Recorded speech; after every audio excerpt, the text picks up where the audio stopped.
Assalamualaikum warahmatullahi wabarakatuh. Alhamdulillah, alhamdulillahirabbil alamin. Wassalatu wassalamu ala asrafil anbiya'i wal mursalin Nabiyyina Muhammadin wa ala alihi wa ashabihi ajma'in, amma ba'du. Qala Allahu ta'ala fil Qur'anil Karim, a'udzu billahi minas syaitonir rajim. Ya ayyuhalladzina amanu taqullaha haqqa tuqatih wa la tamutunna illa wa antum muslimun.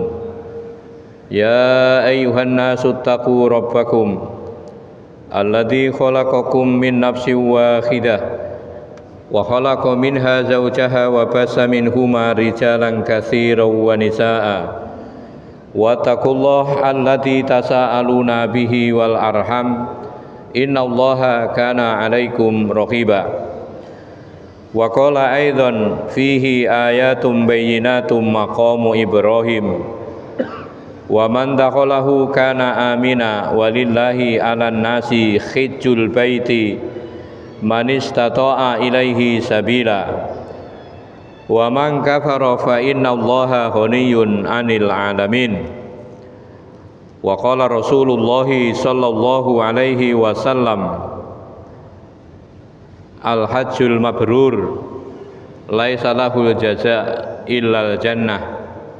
Wa qala al hajjul mabrur wa al hajju alladzi la yukhalituhu ismun.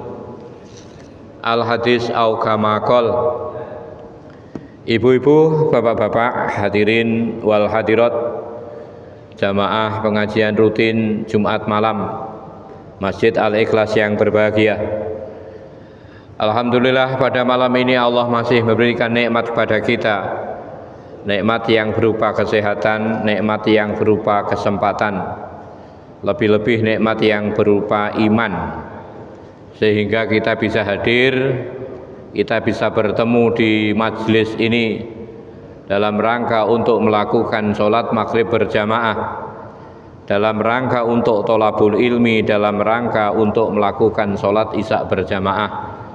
Harapan kita mudah-mudahan semua amaliyah kita, khususnya yang kita lakukan pada malam ini, diterima oleh Allah Subhanahu wa ta'ala, sehingga bisa kita pakai bekal ketika kita menghadapnya besok di hari kiamat. Amin, amin, Allahumma amin. Yang kedua, sholawat dan salam mudah-mudahan tetap tercurah kepada junjungan kita Rasulullah Muhammad sallallahu alaihi wasallam. Mudah-mudahan kita senantiasa diberikan kemampuan untuk meneladani semua sunnah-sunnahnya sampai akhir hayat kita, dan kita berharap besok di hari kiamat kita diakui sebagai pengikutnya, diakui sebagai umatnya, dan kita berhak mendapatkan syafaatnya. Amin, amin, Allahumma amin. Ibu-ibu, bapak-bapak yang berbahagia, monggo kita mulai dengan bacaan basmalah bersama-sama. Bismillahirrahmanirrahim. Pada hari-hari ini, Pak, ini kan musimnya jagung haji, Pak. Banyak di antara saudara-saudara kita yang melakukan ibadah haji itu sudah banyak yang pulang, Pak nggih. Tulungagung sampun, Kediri sampun, Sidoarjo sampun, Pak nggih. Nggih. Jadi banyak mungkin di antara kita yang melakukan jagung haji. Mungkin ada di antara panjenengan yang sudah melakukan ibadah haji. Mungkin ada di antara jenengan yang sudah daftar tapi belum berangkat. Atau mungkin ada di antara kita yang memang belum daftar, Pak. Jadi memang belum daftar. Jadi kepada mungkin saudara-saudara kita, jamaah kita yang sudah melakukan haji itu kita doakan Pak. Kita doakan taqabbalallahu hajjaka wa ghafara dzambaka wa ahlafa nafaqataka. Mudah-mudahan Allah menerima haji kalian semua. Mudah-mudahan Allah mengampuni dosa kalian semua. Mudah-mudahan Allah mengganti semua biaya haji panjenengan semua. Karena ngeten para ibu, para bapak, nggih. Jadi tidak semua orang yang memang betul haji itu ibadah yang paling luar biasa, betul Pak. Betul nggih. Insyaallah satu-satunya ibadah yang langsung diganjar surga itu haji. Nabi mengatakan al-hajjul mabrur laisa lahul jaza illal jannah. Haji yang baik, haji yang mabrur itu tidak ada Pak pahalanya kecuali hanyalah surga. Cuma pertanyaannya, apakah semua orang yang melakukan ibadah haji itu diterima oleh Allah Subhanahu wa taala? Makanya Nabi pernah menyatakan, ya, jadi yang dinamakan haji mabrur itu Pak. Haji mabrur itu adalah al-hajjul mabrur huwa al-hajju allazi la yukhalituhu ismun. Haji mabrur itu adalah haji yang tidak dicampur dengan dosa. Maksudnya bagaimana? Mungkin orang itu ketika haji niatnya keliru. Apa ada Pak orang yang haji niatnya keliru? Ya wonten, nggih. Mungkin dia melakukan ibadah haji tujuannya untuk napa nggih? Untuk predikat Pak, predikat ya, supaya dipanggil. Tapi mungkin kalau orang kota tidak ada Pak, orang desa mungkin. Jadi ada orang-orang tertentu karena dia melakukan ibadah haji merasa bayarnya sudah mahal, tidak dipanggil Pak Haji ya mureng-mureng lah nggih, larang ora diceluk kaji nggih. Atau mungkin nggih, mungkin orang itu ketika melakukan ibadah haji biayanya itu berasal dari uang yang tidak dihalalkan. Makanya ketika orang haji Pak, orang yang haji kalau biayanya itu tidak halal Pak. Ketika mereka mengucapkan labbaik la syarika labbaik. Jadi ketika mereka mengatakan seperti itu dijawab oleh malaikat, la labbaika la syarika labbaik. Tidak ada ucapan selamat datang buat kalian semua.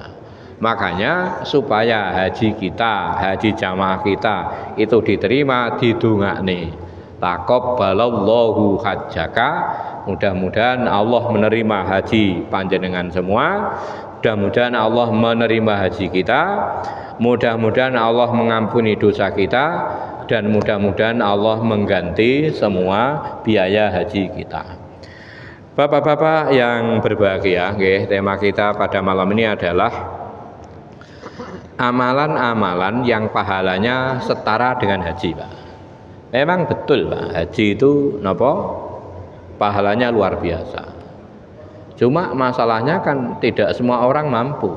Nggih, tidak semua orang bisa melakukan ibadah haji. Coba cek Pak, dalam Quran surah Ali Imran ayatnya ayat nomor 97 Allah berfirman, A'udzubillahi minasyaitonir rajim. Bismillahirrahmanirrahim. Wihi ayatum bayyinatum maqamu Ibrahim. Wa man dakhalahu kana amina. Walillahi 'alan nasi hijjul baiti man istata'a ilaihi sabila. Wa man kafara fa innallaha ghaniyyun 'anil 'alamin. Monggo Pak Bibi.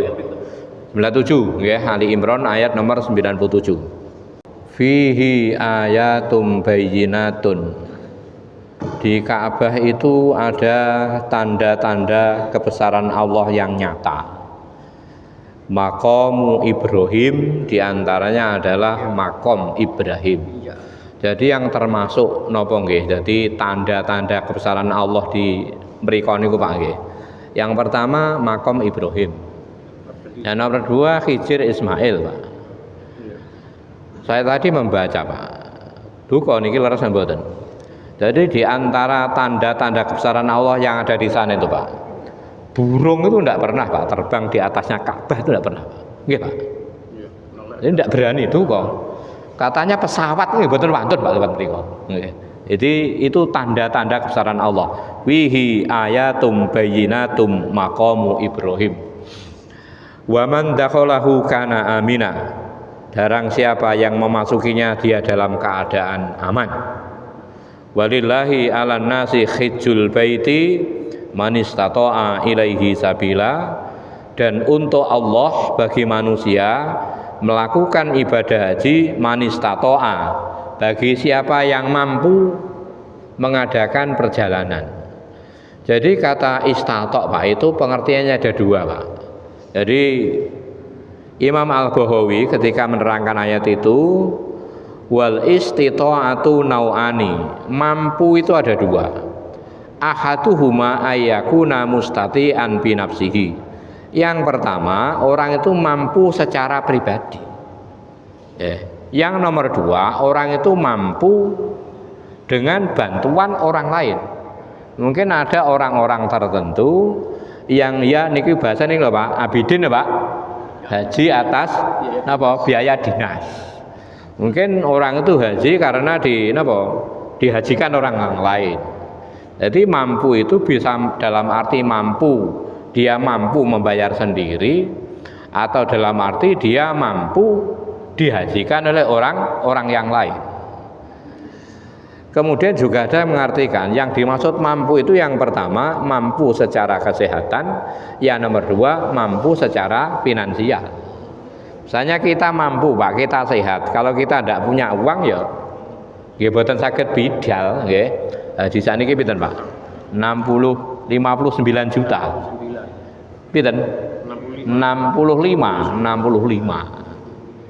Katanya yang antriannya paling panjang itu di Sulawesi Selatan Pak, 55 tahun.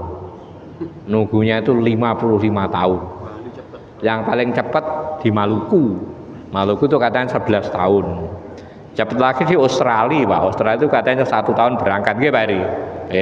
Saya punya guru, kalau ingin daftar haji itu daftar dari Australia, langsung berangkat Pak. Kenapa? Teng mriku mboten enten sing daftar, nggih.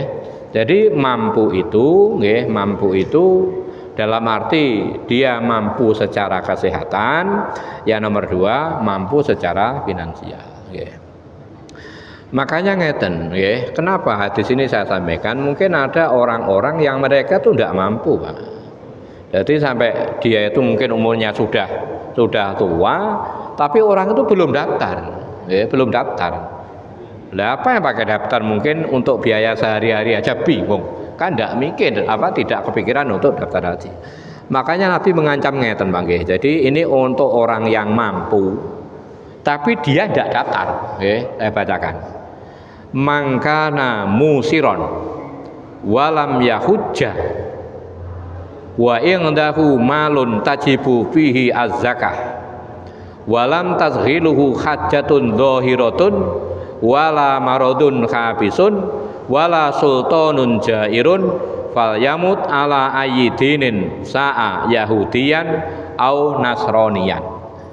Barang siapa yang diberikan kemampuan Pak, tapi dia tidak haji, dia mampu tapi dia tidak haji. Wa indahu malun tajibu fihi az-zakah. Bukti kalau dia itu mampu, orang itu sudah berkewajiban membayar zakat. Karena uang yang ia punya itu sudah mencapai nisab. Uangnya sudah mencapai nisab.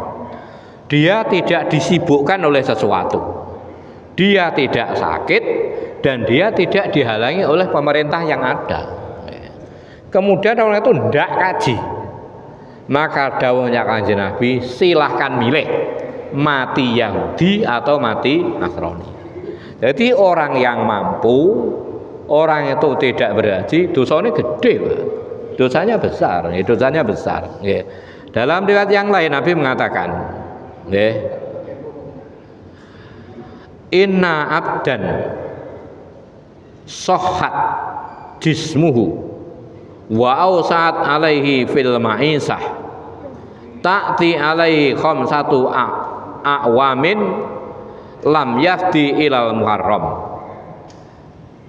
Seorang hamba itu badannya sehat, Pak. Rezekinya luas. Lewat 5 tahun, artinya lebih dari 5 tahun, dia tidak berhaji, ya, maka orang itu benar-benar dicegah dari kebaikan. Itu ancaman bagi orang yang mampu haji tetapi mereka tidak mau melakukan ibadah haji. Sekarang yang jadi masalah itu orang yang memang tidak mampu, Pak. Orang yang memang tidak mampu, ya. Jadi kepengen tapi tidak mampu. Makanya Nabi itu memberikan terobosan, Pak. Jadi ada amalan-amalan, apabila amalan-amalan itu kita lakukan, maka insya Allah kita memperoleh pahala seperti orang yang melakukan ibadah haji. Napa Pak amalan-amalan? Yang pertama Pak, sholat Isra, Pak. Sholat Isra, napa sholat Isra niku? Sholat Isra niku sholat yang dilakukan pada waktu syuruk. Waktunya itu namanya syuruk, sholatnya namanya Isra. Nabi dawuh ngeten. An Abi Umamah qala Rasulullah sallallahu alaihi wasallam, dari Abi Umamah dia berkata, telah bersabda Rasulullah sallallahu alaihi wasallam. Ulangi. Dari Anas bin Malik, an Anas bin Malik qala Rasulullah sallallahu alaihi wasallam, dari Anas bin Malik dia berkata, telah bersabda Rasulullah Muhammad sallallahu alaihi wasallam, man shollal huda, barang siapa yang sholat subuh, Pak. Sholat subuh itu namanya ada 4, Pak.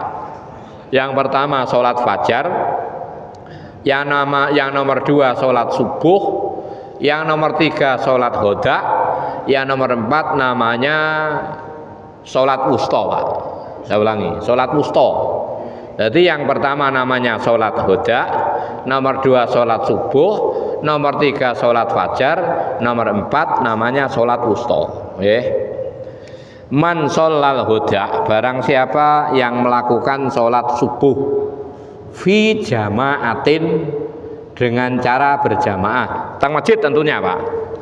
Barang siapa yang melakukan sholat subuh di masjid, sholat jamaah subuh di masjid, summa qa'ada yadkurullaha hatta tatlu as-samsu, kemudian orang itu berzikir sampai matahari terbit.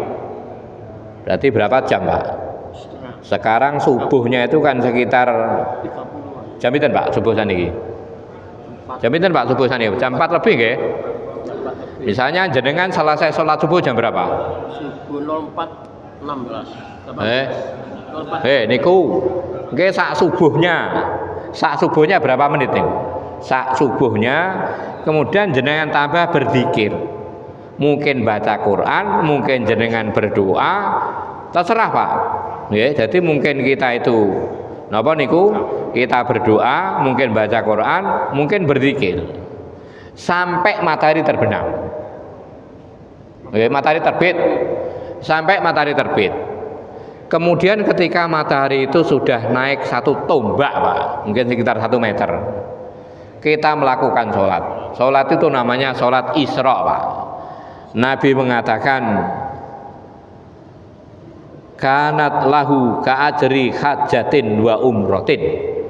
Orang itu memperoleh pahala seperti orang yang melakukan ibadah haji dan umroh.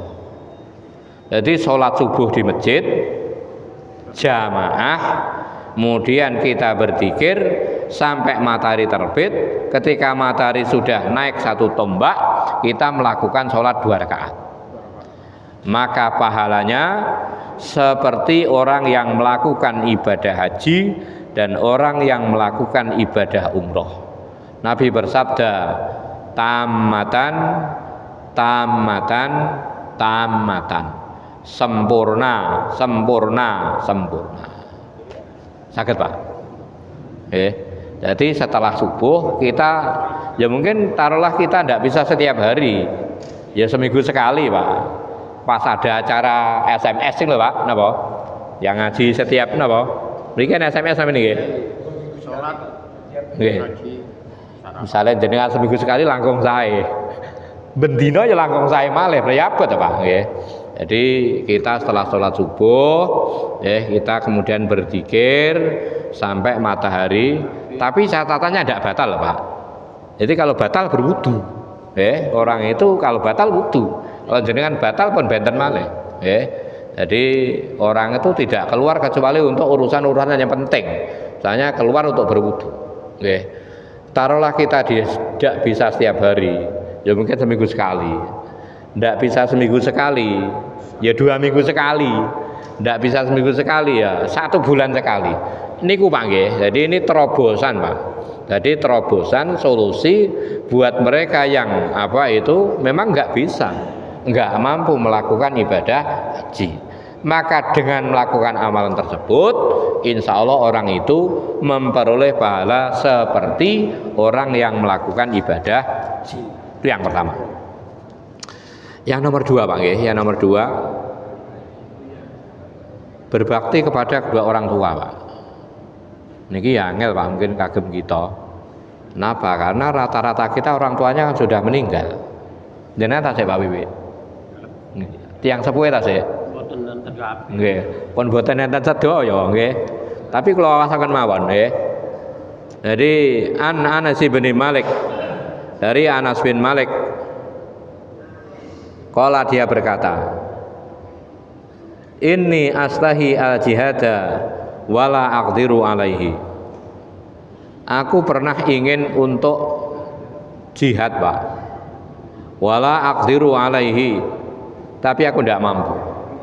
Anas bin Malik itu ingin berjihad tapi tidak mampu.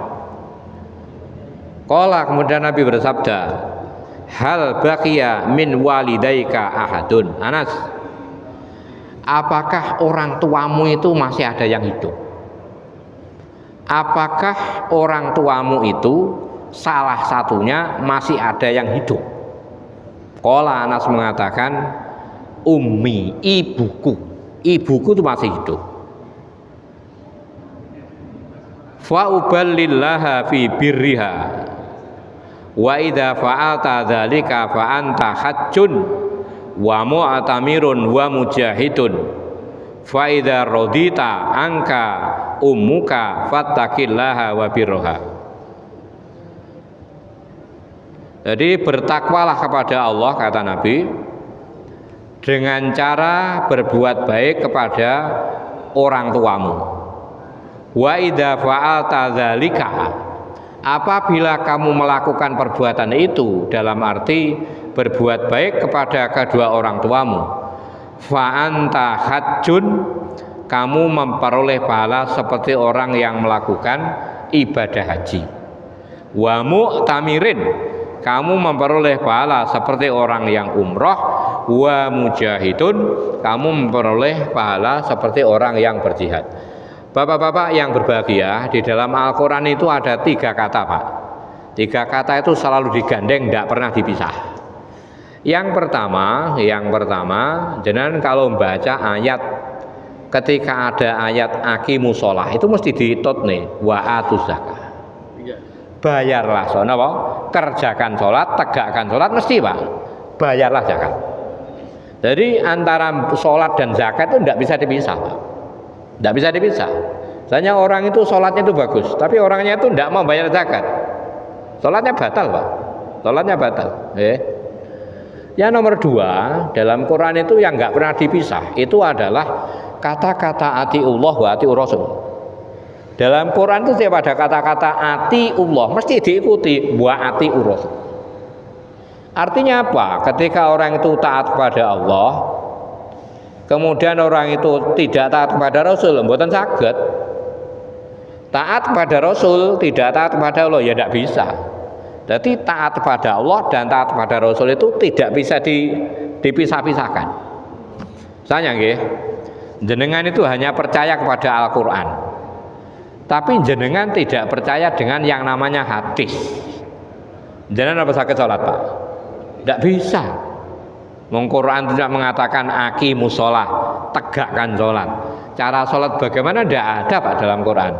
Wis to jenengan olah ale ping swidak mboten enten.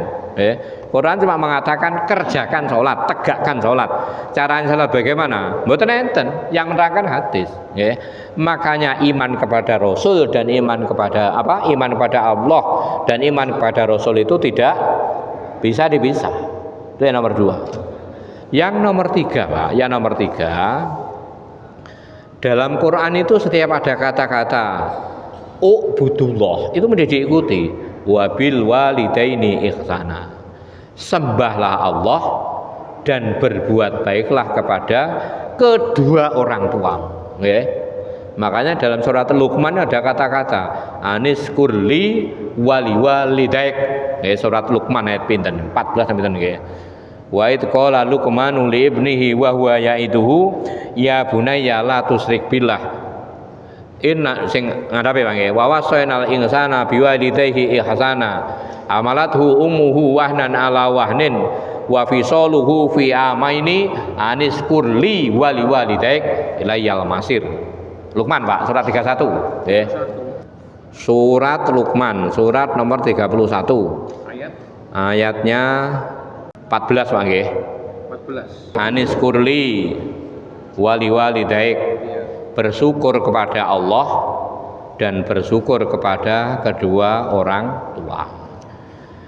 Jadi yang nomor 2 Pak, amal ibadah yang pahalanya setara dengan orang yang melakukan ibadah haji adalah apabila seseorang itu berbakti, berbuat baik kepada kedua orang tuanya.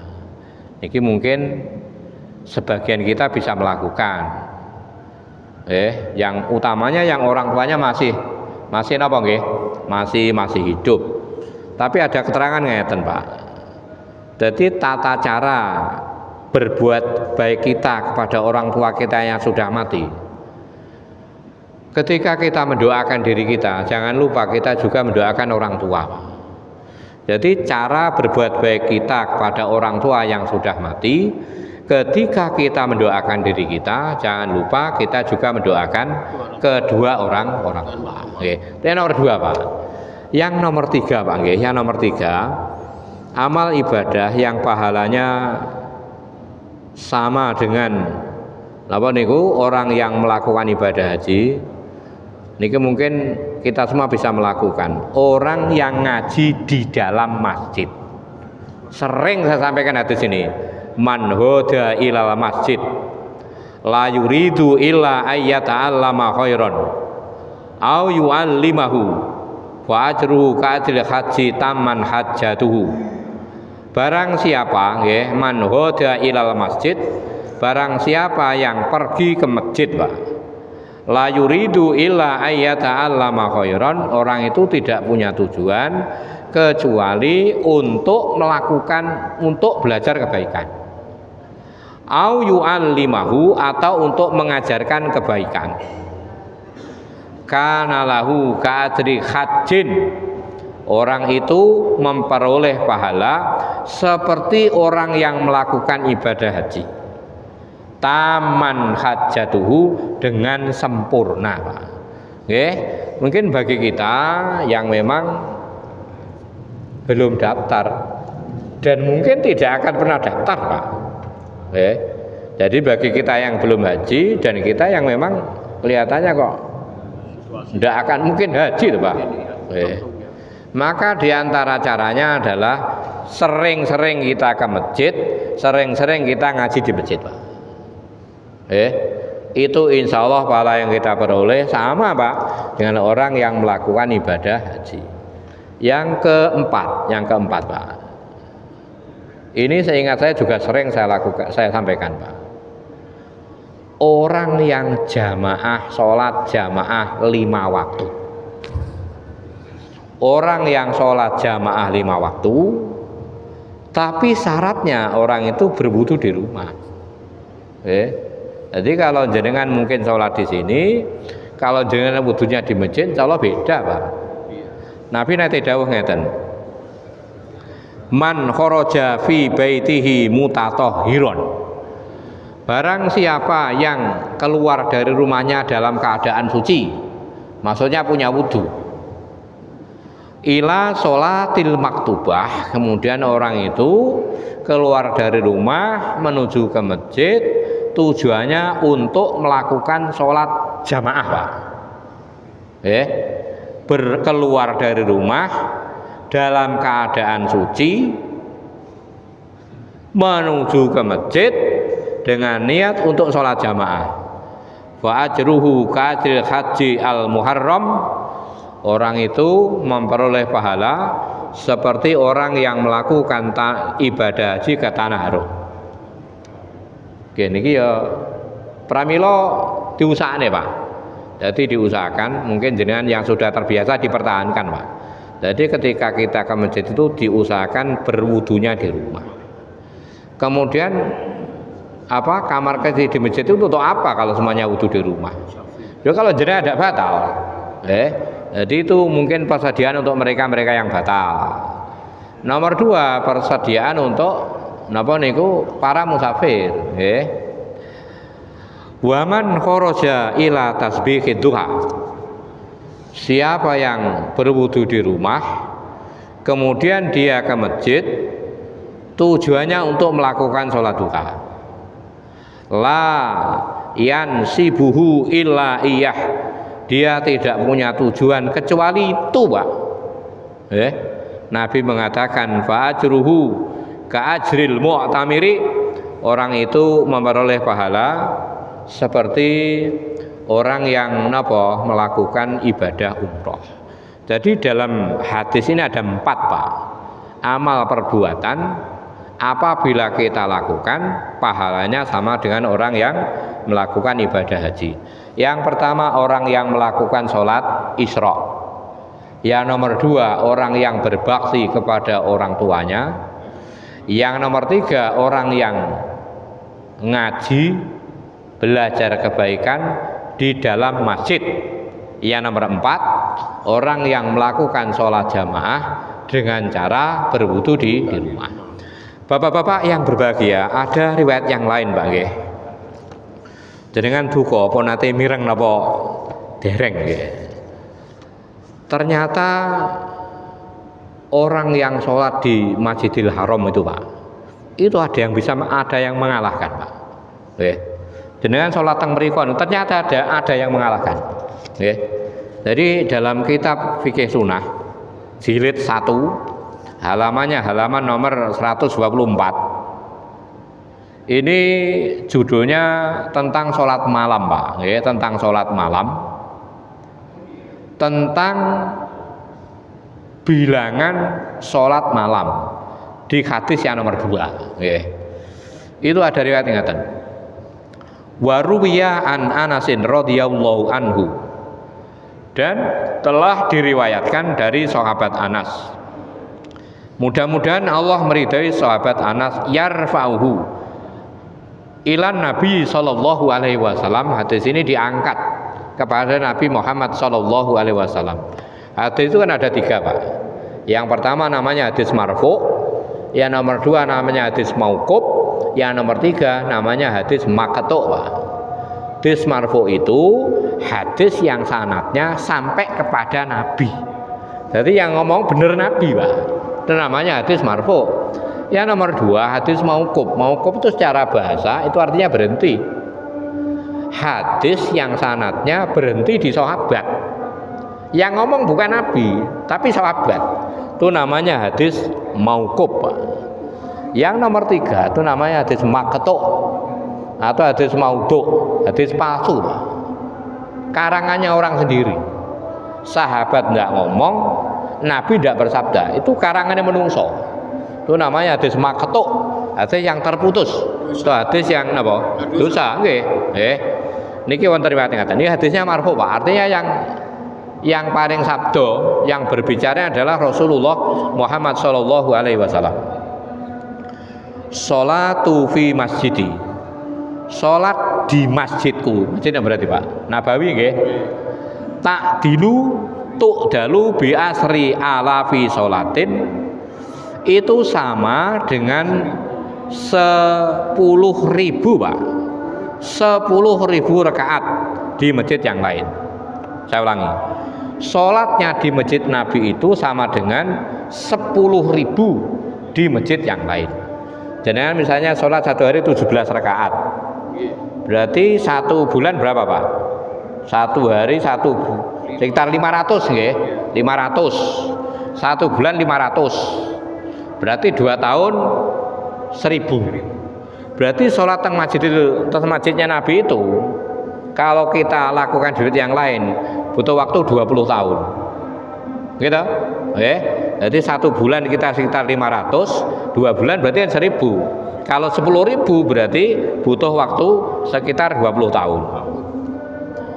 Wa sholatu fi Masjidil Haram, orang yang melakukan sholat di Masjidil Haram tu'dalu bimi ati alafin, itu sama dengan 100.000 sholat di masjid yang lain. Berarti jenengan sholat di Masjidil Haram itu kalau dilakukan di masjid yang lain butuh waktu 200 tahun Pak. Gitu?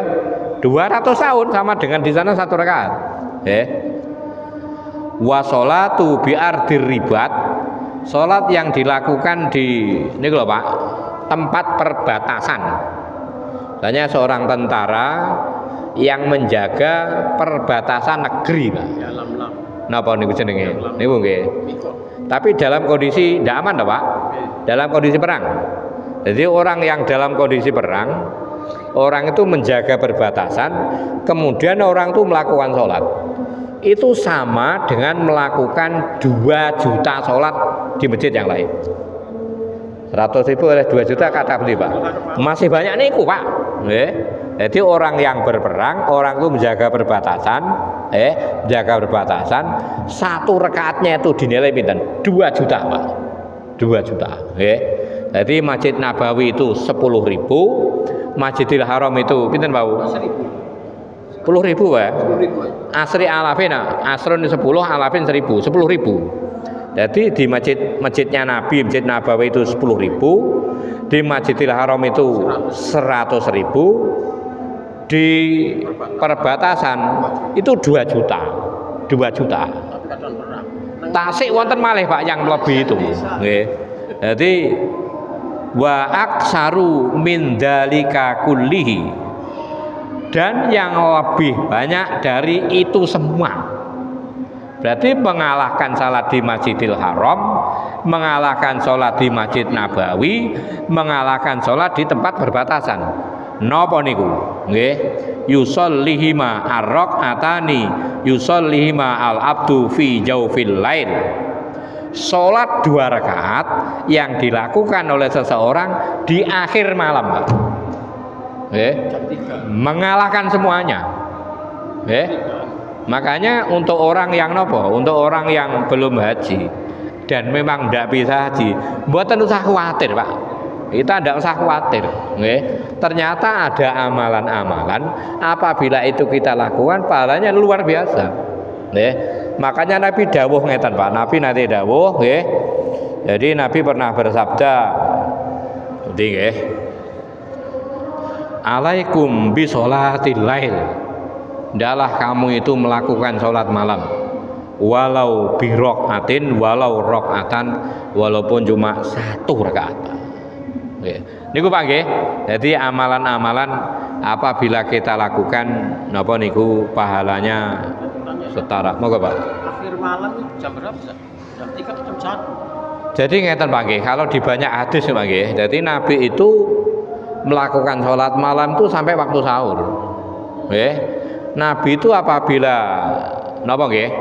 Nabi itu apabila pada malam hari, awalnya Nabi itu tidur, awal malam Nabi itu tidur. Kemudian akhir malam Nabi itu sholat. Sholatnya Nabi itu sampai waktu sahur, Pak. Sahur itu kapan? Sahur itu katanya Zaid bin Sabit. Jadi Zaid bin Sabit itu pernah mengatakan, aku pernah mengukur sahurnya Nabi itu dengan sholat subuh. Itu kalau dikira-kira baca Al-Quran itu sekitar 40 ayat. Jenengan baca Quran 40 ayat itu kira-kira berapa menit, Pak? Jadi waktu sahur yang paling utama itu, ya sekitar jam 3 itu loh, Pak. Jadi ngeten urut-urutannya. Jadi kalau pada waktu sahur itu kita diperintahkan baca istighfar loh Pak. Jadi yang tinggal ya. Quran surat Ali Imran. Pun anu mawon surat Ad-Dariyat Pak. Ya surat Ad-Dariyat. Dariyat surat nomor 51. Ayatnya niki. Nggih. Jangan baca ayat nomor 15, 16, 17, 18 Pak. Illal muttaqina fi jannati wa uyun akhidina ma atahum rabbuhum innahum kanu qabla dzalika muhsinin kanu qalilan minal laili ma yahjaun wa bil ashari hum yastaghfirun. Monggo 15 18. Nggih, boleh baleni nggih. Sesungguhnya orang yang bertakwa itu berada di dalam surga dan mata air. Mereka akan mengambil apa yang diberikan oleh Tuhan mereka kepada mereka. Mereka itu sebelum masuk surga, ketika mereka di dunia, mereka itu suka berbuat baik. Mereka sedikit tidur di malam hari. Wabil ashari, dan di waktu sahur, atau di akhir malam, yastaghfirun, mereka membaca istighfar. Jadi pada waktu sebelum subuh, pada waktu sahur itu perintahnya itu maca istighfar, Pak. Salat itu sebelum itu, yang paling baik ya sayyidul istighfar. Setidak-tidaknya kita baca astagfirullah. Sabar, Pak. Ngoten nggih? Mugi-mugi manfaat, Pak. Apabila ada benarnya datangnya dari Allah, apabila ada salahnya datangnya dari saya sendiri. Saya ulangi lagi, jadi agama kita memberikan terobosan-terobosan kepada hambanya, kepada hamba Allah, kepada manusia yang memang dia itu tidak mampu untuk melakukan ibadah haji. Ternyata ada beberapa amalan apabila dilakukan itu pahalanya setara dengan orang yang melakukan ibadah haji. Yang pertama, melakukan sholat Isra. Yang nomor 2, berbakti kepada kedua orang tua. Yang nomor 3, menuntut ilmu di masjid. Yang nomor 4, napa niku orang yang sholat jamaah dengan cara berwudu di rumahnya. Dipun tambahi malih nggih, orang yang melakukan sholat pada waktu akhir malam. Makaten monggo kita tutup dengan doa kafaratul majlis. Hanakallahumma bihamdika asyhadu an la ilaha illa anta astaghfiruka wa atubu ilaik wal afu minkum wa akhiran. Assalamualaikum warahmatullahi wabarakatuh.